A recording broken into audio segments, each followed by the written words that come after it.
Baik, Assalamualaikum warahmatullahi wabarakatuh. Perkenalkan kami dari kelompok 14 akan mempresentasikan 3 peluang usaha mengenai topik pemasaran.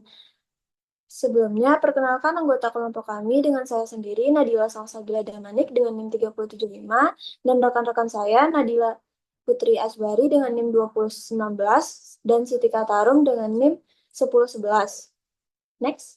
Kami mengambil 3 peluang bisnis. Yang pertama, jasa digital branding. Yang kedua, pasar tani. Dan yang ketiga, aplikasi marketplace Sayurgo. Mengenai peluang usaha pertama, jasa digital branding. Seiring perkembangan teknologi dan tren pemasaran digital, peluang usaha dalam digital branding semakin terbuka lebar. Digital branding adalah strategi pemasaran yang memanfaatkan platform digital eh, untuk membangun identitas, kredibilitas, dan jangkauan bisnis. Ada 4 layanan yang ditawarkan pada peluang usaha kami. Yang pertama itu ada content marketing yang dalam pembuatan artikel, blog, e-book, dan infografis. Yang kedua, desain branding mengenai dari logo, kemasan, warna brand, dan sebagainya. Dan yang ketiga, foto dan konten pemasaran yang berhubungan dengan foto produk yang berkualitas tinggi dan video untuk keperluan pemasaran digital. Dan yang keempat, pembuatan website. Next. Kami mengambil 3 sumber ide. Yang pertama itu pemikiran sendiri. Kami menyadari potensi besar pemasaran digital dan media sosial dalam pembangunan brand, sehingga muncul peluang untuk membantu bisnis mengelola branding mereka secara profesional. Yang kedua, penglihatan kondisi saat ini.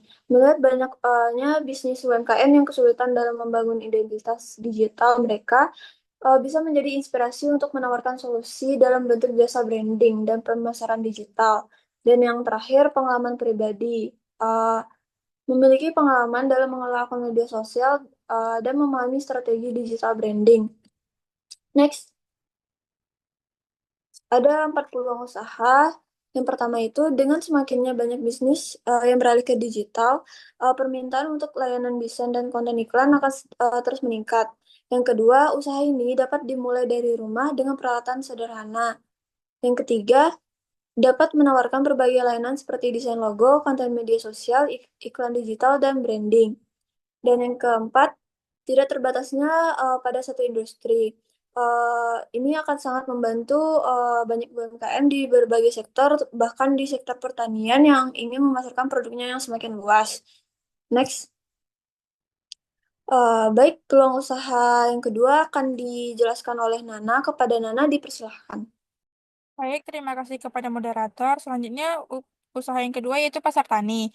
Pasar tani menyediakan layanan penyelenggaraan pasar tani dan bazar pertanian sebagai wadah promosi, pemasaran, serta edukasi bagi petani, UMKM, dan pelaku agribisnis. IO ini berfokus pada pendekatan produsen ke konsumen, meningkat daya saing produk lokal, serta menciptakan ekosistem bisnis yang berkelanjutan melalui event offline. Sumber idenya yaitu petani sering kesulitan menjual hasil panennya secara langsung ke konsumen atau mencari pembeli dengan harga yang adil.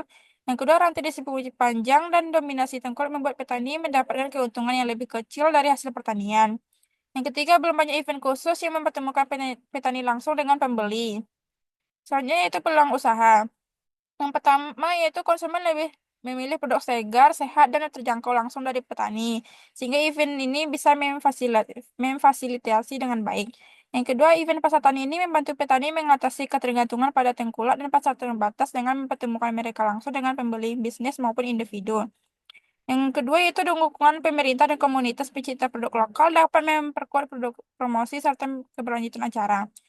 Selanjutnya itu event pasar tani ini memperoleh pendapatan dari biaya registrasi peserta, sponsor perusahaan agribisnis, dan kemitraan dengan instansi pendukung pertanian. Baik, selanjutnya dikembalikan kepada moderator.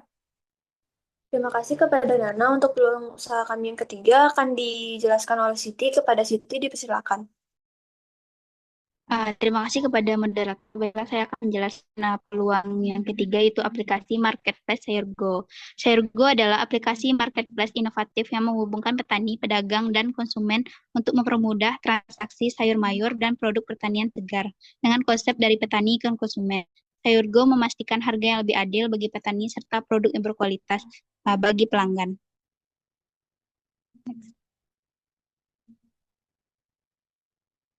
Fitur layanan yang ditawarkan dari Sayurgo itu yang pertama ada pesan antar, konsumen bisa memesan sayur segar langsung dari petani. Yang kedua tuh kemitraan petani dan UMKM membantu petani dan pelaku usaha kecil memasarkan produk mereka. Yang ketiga pembayaran digital mendukung metode pembayaran lain untuk transaksi yang lebih mudah. Next. Sumber ide yang pertama itu kesulitan petani dalam menjual hasil panen secara langsung. Petani sering kesulitan dalam mendistribusi karena rantai pasok yang panjang. Sayurgo ini memungkinkan mereka menjual langsung ke konsumen atau pedagang tanpa perantara. Yang kedua, perkembangan teknologi dan digitalisasi pasar tradisional. Teknologi yang berkembang pesat mendorong masyarakat beralih ke belanja online. Sayurgo mendigitalisasi pasar tradisional untuk memudah transaksi dan jangkauan lebih luas. Yang ketiga itu kebutuhan kemudahan dalam berbelanja. Semakin sibuknya masyarakat perkotaan membatasi waktu berbelanja ke pasar, Sayurgo memungkinkan pembelian sayur segar. Yang keempat, potensi kemitraan. Beberapa pasar dapat bermitra langsung dengan petani kecil melalui sistem kontrak khusus yang menentukan hak dan menjalin kerjasama. Baik. Peluang usaha yang ditawarkan, yang pertama jangkauan pasar yang diperluas. Dengan platform e-commerce memungkinkan petani untuk menjangkau konsumen di berbagai wilayah. Yang kedua, mengurangi ketergantungan pada distribusi tradisional. Pasar memungkinkan petani untuk menjual langsung ke konsumen, menghilangkan perantara atau pedagang pengumpul. Yang ketiga yaitu ketidakpastian harga di pasar dan kesejahteraan petani.